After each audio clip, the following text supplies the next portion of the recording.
Hey, everybody, it's Doug Shoemaker with the Shoemaker Loan Team at Homestead Financial Mortgage, and welcome back to 1 Minute Monday. Each week, I'm going to break down what's happening in real estate, mortgage rates, and the economy just the way you consume it best. So, if you're somebody who doesn't really care how the clock's built and you just want to know what time it is, I'm going to give you the highlights in about a minute so you can go on about your day. Now, of course, you can always stick around and watch the whole video or just reach out with any questions that you might have. I just don't want your head to hurt with a bunch of details that you just don't care about. Now, if you're the type that doesn't necessarily want to know how to build the clock, but you do enjoy learning about how it works, stick around because we're going to dive a little bit deeper, but not so far that you're going to feel like throwing a hammer at the actual clock itself, I promise. And then at the end, for my friends that really like to understand what's happening, we're going to do a clock builder segment that's going to connect all the dots. So let's go ahead and get started. The economy surprised to the upside again. Delayed government data actually showed that third quarter GDP grew at a strong 4.33% annualized pace, and that was well above expectations. Now, at the same time, housing demand's improving as well. Pending home sales jumped 3.3% in November. That's far stronger than the forecast, and they're now at the highest levels that we've seen in nearly 3 years. That tells us that buyers are responding relatively well to lower mortgage rates compared to what we had earlier this year. Now, as of this morning, stocks are lower and mortgage bonds are slightly higher, which is generally supportive for mortgage rates. And talking about rates, here's where rates sit today, according to Mortgage News Daily's national averages.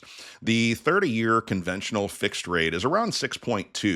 The 15-year conventional is about 5.75. FHA 30-year, it's roughly 5.83. And the VA 30-year, that was hovering right around the 5.9% mark. Now, remember, everybody, these are national averages. Your rate may be higher or lower depending on credit scores, equity, your loan program, and timing.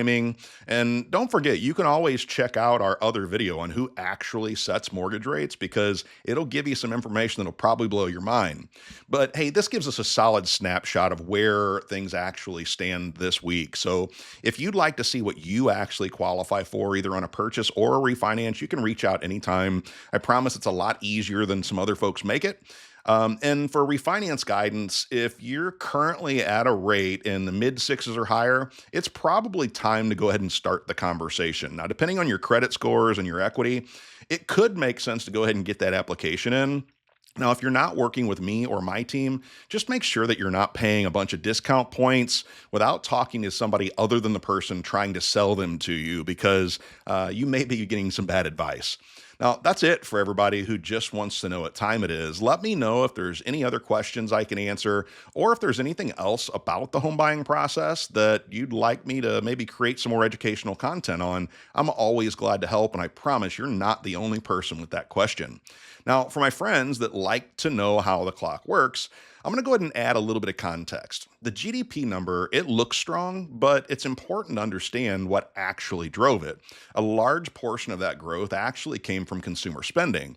And much of that spending was pulled forward, especially electric vehicle purchases. And I wasn't even thinking about this one. People were buying electric vehicles ahead of those tax credits that were expiring. Now, remember, when demand gets pulled forward like that, it often means a softer demand later. And if you remember a couple weeks ago, we actually talked about how credit can pull future sales into the present, but then the debt service, when people, actually have to start making payments when they come due later, that reduces future purchases. And that's exactly what we're seeing play out here. Meanwhile, the labor market, it's telling a little bit of a different story. The initial jobless claims remain pretty low, partly due to seasonal factors and partly because the gig economy is actually absorbing some of these displaced workers.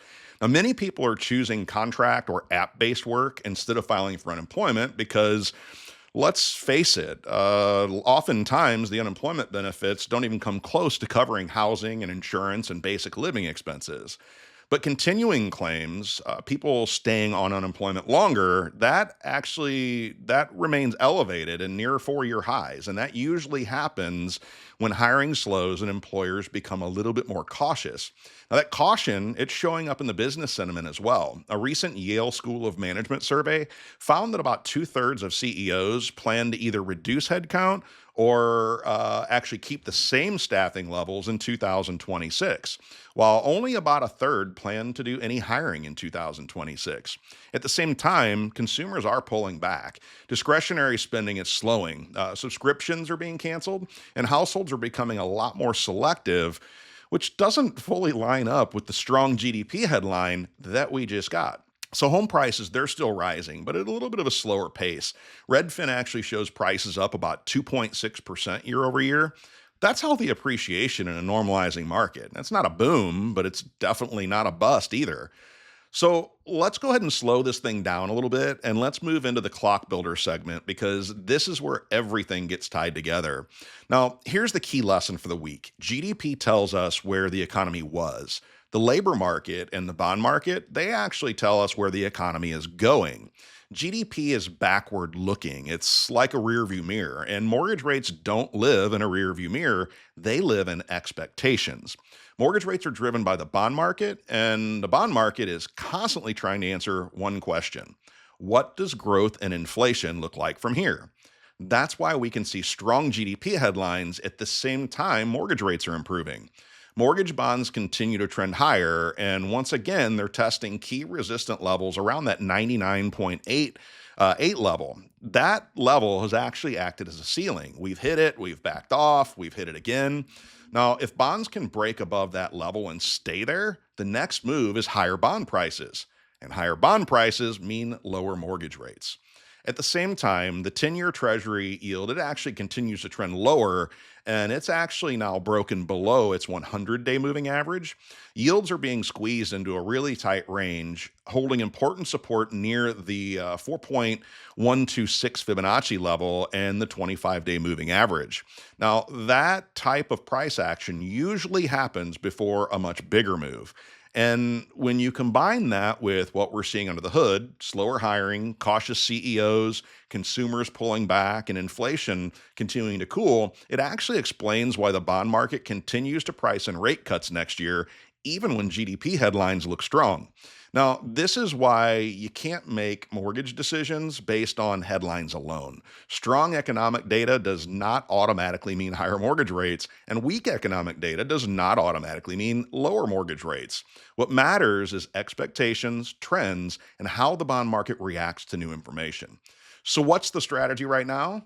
Well, as we head into the shortened holiday week, the technical picture supports floating. As long as you're paying attention and you've got a plan, volatility has not disappeared, but the trend has improved. And this is why working with a certified mortgage advisor, at least somebody who's demonstrated an understanding of how the clock is built, really matters. As I said, headlines don't move mortgage rates, bonds do. So if you're buying, refinancing, or you're just trying to understand what these shifts mean for your next move, that's exactly what we do and how we help people every single day. Thanks so much for spending a few minutes with me again this week. I hope this information is helpful to you or somebody that you care about, and I hope that I can count on you to share it with others that might also benefit from some good, honest advice. This is Doug Shoemaker with the Shoemaker Loan Team at Homestead Financial Mortgage. I hope you have an incredible finish to 2025 and are on your way to your best year ever in 2026. I'll see you next year, everybody.